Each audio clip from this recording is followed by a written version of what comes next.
करण्यासाठी आणि नैनाला हद्दपार करण्यासाठी आपण सारीच मंडळी 2013 पासून ताकदीनं लढताय। पण आत्ता आपली जायची घटका जवळ आली, त्याच्यामुळे जाण्यापूर्वी काहीतरी केलं पाहिजे म्हणून हे सरकार नैनाचा प्रोजेक्ट तातडीनं पुढं मार्गी लावण्याचा प्रयत्न करतोय। आज ठाण्यामध्ये पंतप्रधानांच्या हस्ते या प्रकल्पाच्या पहिल्या विकास पॅकेजचं त्या ठिकाणी ऑनलाईन भूमिपूजन करण्यात आलं। मी सर्व आपल्या सर्वांच्याच वतीनं सुरुवातीला महाराष्ट्र शासनाचं, नैना सिडकोचं आणि ज्या पंतप्रधानांनी हे ऑनलाईन भूमिपूजन केलं त्या पंतप्रधानांचा जाहीर निषेध करतो। पंतप्रधान कार्यालयाला आपण जागरूक करण्याचा प्रयत्न करणार आहोत सोशल मीडियाच्या माध्यमातून, कारण हल्ली सत्ताधाऱ्यांपर्यंत सर्वसामान्य माणसाचा आवाज पोचणं ही गोष्ट दुरापास्त झालेली आहे।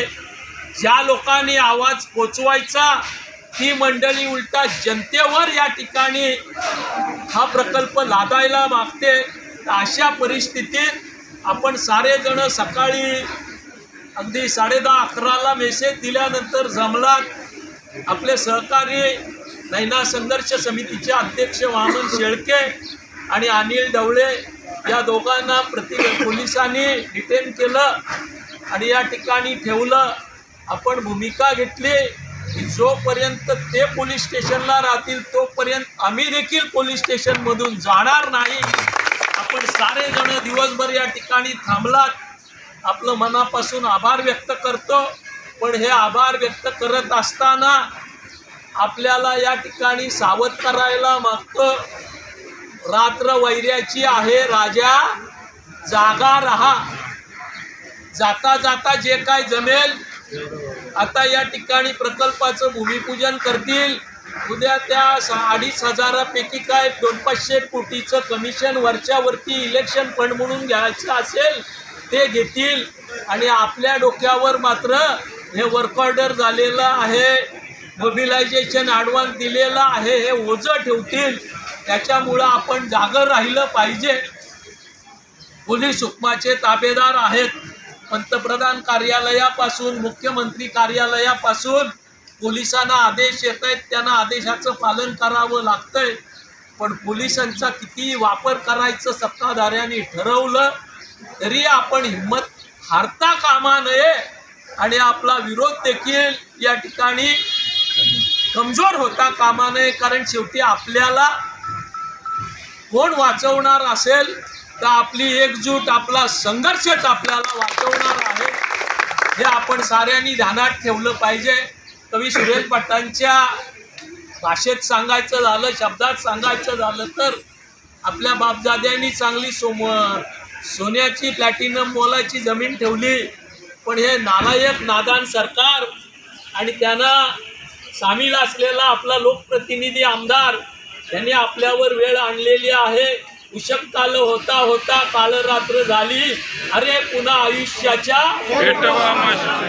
ही धारणा पक्की करून या नैना विरुद्धचा लढा लढेंगे और जीतेंगे या भावनेनं आपण लढूया। आपण सारेजण आलात, आपलं मनापासून आभार व्यक्त करतो आणि थांबतो। धन्यवाद।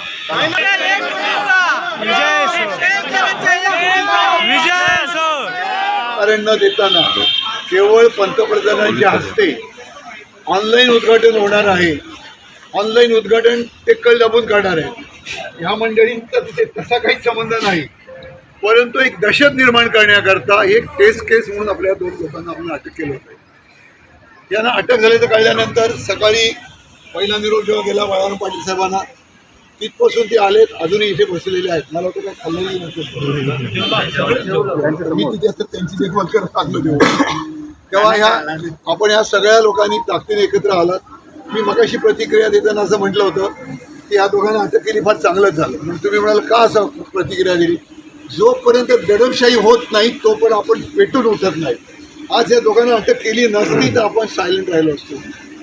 येणारा काळ किती धोक्याचा आहे, किती अडचणीचं आहे, त्याचं हे उत्तम उदाहरण आहे। तर मी जाता जाताना एक तुम्हाला सांगेन त्यात आपण सगळे एकत्र आलो, ताकदीने एकत्र आलो. पनवेल तोरण तालुक्याचा इतिहास हा लढणाऱ्या शेतकऱ्यांचा इतिहास आहे. त्या शेतकऱ्यांच्या इतिहासाला जागून आज आपण खांद्याला खांदा लावून सगळे एकत्र आलेलो आहोत.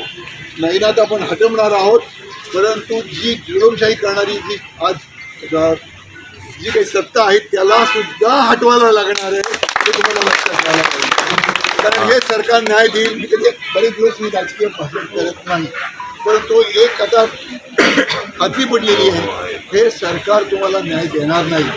परवाच्या दिवशी एक GR निघाला शेतकऱ्यांची गरजेपोटीची बांधकाम रेग्युलर करण्याचा, पण तो GR जर नीट वाचलात तर तुमच्या लक्षात येईल की त्याच्यात काहीच राहिलेलं नाही. मागच्या लोकसभेच्या इलेक्शनच्या आधीसुद्धा दादा तो GR निघालेला होता, त्याचीच एक पुनरावृत्ती आहे.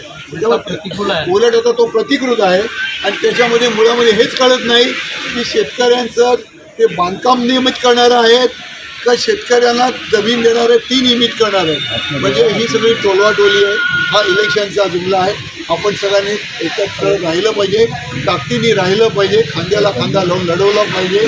आणि जी काही लोक आपली सगळी निरनिराळ्या ठिकाणी आज आपल्या उद्योगधंद्यात आहेत, कामधंद्यात आहेत, त्यांच्याकडे एक मेसेज दिला पाहिजे की आजपासून रात्र वैरायची आहे, आपण राजा शेतकरी राजा जागा राहा, हा संदेश घेऊन आपण सगळ्यांनी जाणार आहोत. परत एकदा आपल्या सगळ्या शेतकऱ्यांच्या नेत्यांचे मी अभिनंदन करतो, आभार मानतो. घराघरात मतभेद असतात पण हे सगळं विसरून आपल्या शेतीच्या रक्षणाकरता आपल्या एवढं बोलून माझे धन्यवाद. शेतकरी एकजुटीचा नाही ना हटाव, शेतकरी बचाव नाही ना हटाव, शेतकरी बचाव.